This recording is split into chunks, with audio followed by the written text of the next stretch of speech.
Hello families, Durga Puja, Kali পুজো, ভাইফোঁটা, জগদ্ধাত্রী পুজো সব complete করে gallery কাটতে কাটতে মনে পড়লো এবার তোমাদের সাথে কি ব্লগ শেয়ার করা যায়।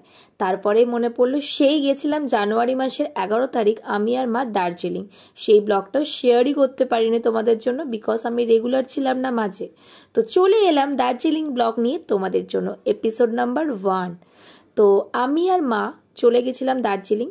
তো ফার্স্টেই আমরা বেরিয়ে পড়ি হাওড়া স্টেশন যাওয়ার উদ্দেশ্যে। তারপর এনজিপিতে নামি, এনজিপি থেকে নেমেই ড্রাইভার কাকু আমাদেরকে পিক আপ করে নিয়ে যায় পাহাড় দেখতে দেখতে একদম ব্রেকফাস্ট পয়েন্টে। মানে আমরা ব্রেকফাস্ট করতে চেয়েছিলাম, বিকজ ট্রেনে সারা রাত থাকার পর আমাদের খুব জোর খিদে পেয়ে গেছিলো।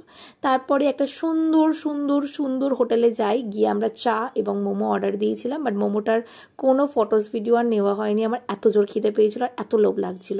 আর ভাই দেখো ওয়েদারটা কি সুন্দর, এই ওয়েদার দেখতে দেখতে তো আমার এখন মনে হচ্ছে ভাই আবার চলে যাই দার্জিলিং, আবার ঘুরে আসি দার্জিলিং।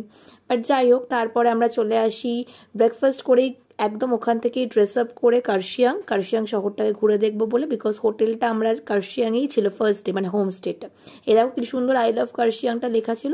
তারপর হনুমানজি দর্শন করে সুন্দর ভিউ উপভোগ করতে করতে আমরা চলে আসি ডাউ হিল স্কুল, তারপর পাইন বনে। আর এই পাইন বনটা যে কী ঠান্ডা ছিল মারাত্মক, আর বলার নয়। আর একদম নিস্তব্ধ ছিল, মানে ফিলটাই ছিল অন্যরকম, ভাই কি বলবো। তারপর চলে আসি আমরা দুপুরবেলা 3টে সাড়ে 3টে নাগাদ হোটেলের ভিউটা সেদিন আর নেওয়া হয়নি, মানে রুমস ভিউ বা হোটেলের ভিউ আমরা নেক্সট ব্লগে আশা করি তোমাদের সাথে শেয়ার করব।